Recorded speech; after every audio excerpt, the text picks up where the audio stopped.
So in this video, I'm going to be talking about how to profit from HMO type investments in 2021 and also the pitfalls to avoid. So inside the academy, we have quite a few of our students, quite a few of my mentees that are HMO landlords that are out actively sourcing stuff.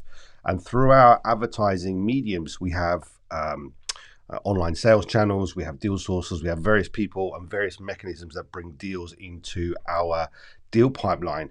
One thing that we're starting to notice is that there is quite a mass exodus of landlords in London trying to exit and sell their HMO properties.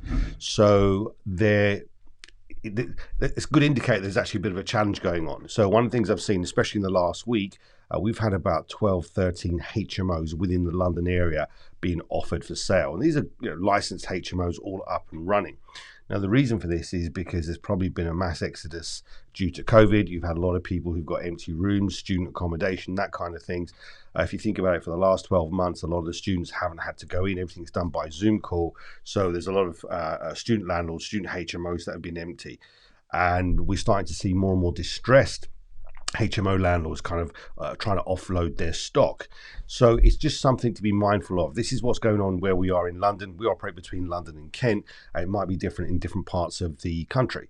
So what I want to do in this video is just give you some tips. If you are operating in the Southeast, I want to give you some tips and strategies that you can use anywhere in the country that will mean that you can take those properties from those motivated landlords and you can still get them rented out and get them profitable. Because the thing that you don't want to be doing, obviously, is taking on a HMO and have the same problems that the landlord is having, which is not being able to fill the rooms, not being able to have full occupancy, that kind of thing. So one of the things that you want to be doing is when it comes to like taking on HMOs, you want to be having good quality HMOs. Most people want to have HMO rooms with ensuite bathrooms. It's preferable. If you're going to have stuff where people share, they will share bathrooms and stuff, but the rents are going to have to be kind of a little bit lower.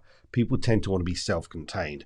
And also what I found is the students inside my academy that are doing really well with HMOs is they have a very high quality HMOs that almost look like boutique hotels. So people want to live there because it's a very attractive property. So look, guys, I want to just share with you a couple of ways that you can avoid the pitfalls. So as I've mentioned, there's a lot of landlords, especially in London, that can't rent or don't have full occupancy on their HMOs that are trying to offload. So if you're going to take on like a HMO property, if you're going to take on one from a landlord, you're either going to have the same problem, or if you go out and do a new one, and there's a lot of people that are trying to get into that HMO market, the market might get saturated. So I want to give you some tips on what you can do. So firstly, you go the kind of traditional way of actually just renting the rooms out normally and making sure you can market those rooms and get good occupancy. But that's not guaranteed right now. That's just what we're seeing from the data that's been presented to us and the evidence that we've seen with the deals that have come through the pipeline recently.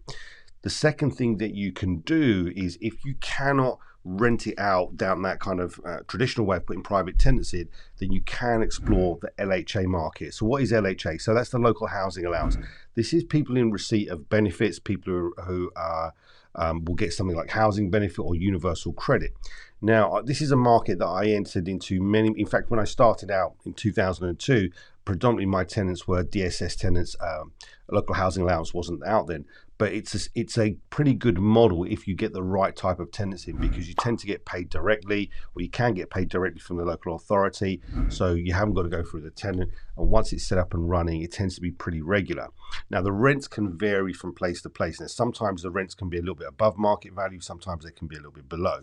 And it's just another avenue to go down, so that your plan A is, if you're going to rent your rooms out, you're going to rent your rooms out to private tenants. If you get stuck, you want to consider LHA tenants. Now, LHA tenants aren't bad. There can be a bit of a stigma against people who are in receipt of benefits. Given what's going on right now with the current economic circumstances, you've got a lot of people who have been made redundant, a lot of people furloughed. You've got a lot of good people, good quality people, if you like, that are going to be going through financial hardship and challenges. And some of those people will need to take support or get benefits, or they might move in with family and so forth. So I think that it's not something that needs to be ruled out. You just need to make sure that you get the right type of tenant in there. So what do I mean by the right type of tenant? Someone who will go back and work eventually, someone who's just going to be easy to get on with, and someone who isn't going to cause you any drama and stress. So that's a vetting vetting process, and that goes across the board for anything, whether you've got private tenants or LHA tenants. You need to make sure you've got the right kind of people in. I'd rather have a property sit empty and put the wrong, than put the wrong tenant in. I'd rather have it sit empty than just rushing, and I'd rather wait a month or two to get the right person in. And I've done that for a long time because the statistics say, and my experience says, that if you wait a couple of months, you get the right tenant in, they tend to stay for longer, and that kind of money that you might have had as a cost because you had a void, in the long term it gets recovered. So the LHA model is something that you want to consider. The third strategy I want to give you is a service provider. So what do I mean by a service provider? Well, there are companies out there that would want to take properties on for supported living. So what that might mean is that they will, and it's going to vary from area to area. There's companies in London, there's companies in the home counties that will want to take on a property. They will want to have maybe 3, 4, 5 rooms for people who might have learning difficulties. They might be young kids.